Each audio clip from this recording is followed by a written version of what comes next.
You can hear people, you know that they're talking and that there are words coming out of their mouth, but you're starting to notice that you can't understand everything that they're saying. And here's where that can get really frustrating. You did go get your hearing checked and you were told that it was fine. Or maybe you were told that you had a little bit of hearing loss, but you didn't need any help yet. So what's going on? That disconnect between hearing sound and understanding speech is one of the most common things we see in our clinic, and it's one of the most misunderstood.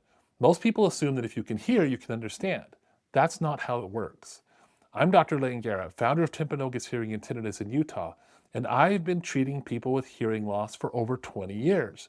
Today, I'm going to explain exactly why this happens, what's being measured in a hearing test, and why that test alone often doesn't tell the whole story.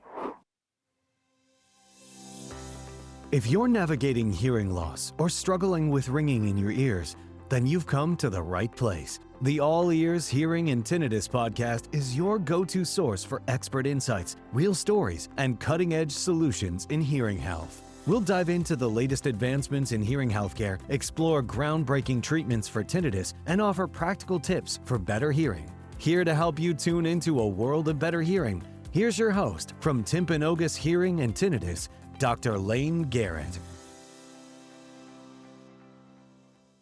Let's start with the standard hearing test, what's called a pure tone audiogram, because most people think that hearing test tells them how well they hear. It doesn't, not really. What it actually measures is your hearing threshold, the softest sounds you can detect at different pitches. That's it. Can you hear a beep at that pitch? At this loudness? Yes or no? Detection, not understanding. And two individuals with the same age and similar audiograms can have very different speech recognition scores. One person understands speech well in a conversation, the other struggles all the time. Same audiogram, completely different real-world experiences. This is why I get so frustrated when someone tells me their doctor said their hearing was fine. A screening you'll get in a primary care physician or a standard audiogram that doesn't measure speech discrimination is not good enough. Real life is not found in a quiet sound booth. If you've been told that your hearing is fine, but you know something is off, so here's what's actually happening when you can hear, but you're not understanding. Speech is made up of vowels and consonants. Vowels like O, ah, and E, those carry the volume. They're loud, low-pitched, easy to detect. Your audiogram says you're fine, you're probably hearing those vowels great. Consonants are the opposite. They're soft, high-pitched, and they carry the meaning. The difference between fit, bit, kit, and sit are all consonants, and that's exactly where most age-related and noise-related hearing loss show up first, those high pitches. So what happens? You hear that someone is talking, you catch the vowels, the rhythm, the cadence, the emotions, but the consonants are getting clipped or distorted. Pass the salt will sound like as the all. Can you hear me? Sounds like an you ear e. Your brain is trying to fill in the gaps. It's cross-referencing context, watching for lip movement, constantly guessing. That's the exhaustion people describe after a dinner party or a meeting. Not hearing fatigue, cognitive fatigue. Your brain burning extra fuel trying to understand what's being said. Now here's where it gets even more clinically interesting and where standard hearing tests fall short. Even when your audiogram looks acceptable, you can have a significant amount of damage at the level of the cochlear nerve. This is something called hidden hearing loss, and it's more common than most people realize. Cochlear nerve degeneration involves a loss of synaptic connections between the inner hair cells of the cochlea and the auditory nerve fibers themselves. This type of neural loss doesn't elevate hearing thresholds until it becomes extreme, because the most vulnerable neurons don't contribute to threshold detection in quiet. What this means in plain terms, you can pass a standard hearing test and still have real nerve level damage that degrades your ability to understand speech, especially in noise. A 2022 analysis published in Scientific Reports looked at nearly 96,000 ears and found that word recognition deficits that can't be explained by audibility alone may reflect underlying cochlear nerve degeneration, and that significant intelligibility deficits can be associated with what looks like a moderate hearing loss on an audiogram. That's a fundamental limitation of the standard hearing test that most people are never told about. And there's a third piece to this, and it's one that most clinics don't ever even evaluate. Understanding speech isn't just an ear function, it's a brain function. Speech perception and noise depends on complex interactions between peripheral hearing, central auditory processing, and cognitive abilities, working memory, auditory memory, and the ability to separate one voice from background noise. Research shows that hearing loss is associated with decreased activity in the brain regions involved with speech processing, and that the brain recruits additional frontal areas to try to compensate for that. That compensation is effortful. It is exactly why a difficult listening environment doesn't just make you miss word, it wipes you out. And a standard pure tone audiogram or just understanding speech in quiet will catch none of that.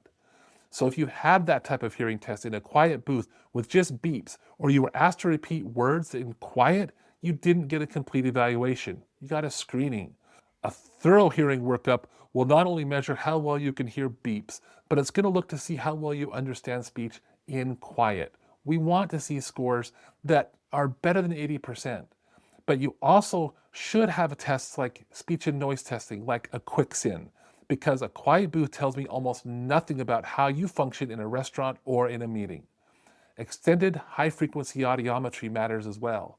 Standard hearing tests only go to about 8,000 hertz, but research shows that extended high-frequency hearing loss is associated with poorer speech and noise performance and weakened auditory processing, and most clinics never even look above that 8,000 hertz. And otoacoustic emission testing tells me whether your outer hair cells are functioning, which can reveal cochlear changes that have not shown up on the audiogram. Taken together, these tests give a real picture of what's going on with your speech understanding, not just whether you can hear a beep. Let me tell you about Robert. He'd come to see us after he'd had 2 previous normal hearing tests done elsewhere. He was 58 and still working, but struggling in meetings and on the phone. He'd been told his hearing was fine and stopped worrying about it. He told me he started to worry if he was just losing focus, and maybe the problem was attention, not hearing. His pure tone audiogram was borderline normal, but his word recognition score was about 72%. That's below what we're looking for 80%. And his quick SIN showed a 9 decibel signal to noise deficit. What that means is that in a noisy restaurant, he'd need the person to be speaking noticeably louder than everyone else in the room just to follow what was being said. The audiogram said fine. The complete hearing test said something very, very different. The reason you can hear but not understand isn't mysterious. It's explainable through consonant loss, cochlear nerve function, and the cognitive load present. What's inexcusable is when those mechanisms never get evaluated because someone did just a standard pure tone audiogram and called it done. If you've been struggling to understand speech and someone told you that your hearing is fine, push back. Ask whether word recognition was tested, especially in noise. And then ask if they did extended high-frequency testing as well, because the question isn't just can you hear, the question should be can you understand? Drop a comment below. Have you been told your hearing is fine, but you're still struggling to understand people? You're not imagining it, and you're not alone.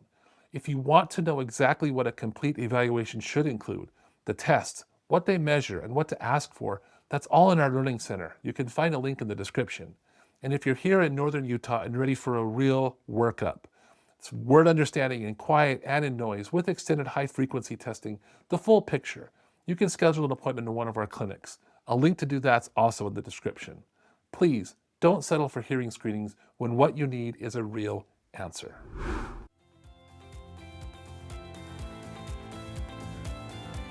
A world of better hearing and relief from tinnitus is within reach, and we're here to help. Be sure to subscribe to the podcast right now and join us on the journey to clearer sound and a richer life. Thanks for listening to the All Ears Hearing and Tinnitus podcast with Dr. Layne Garrett. We'll see you next time.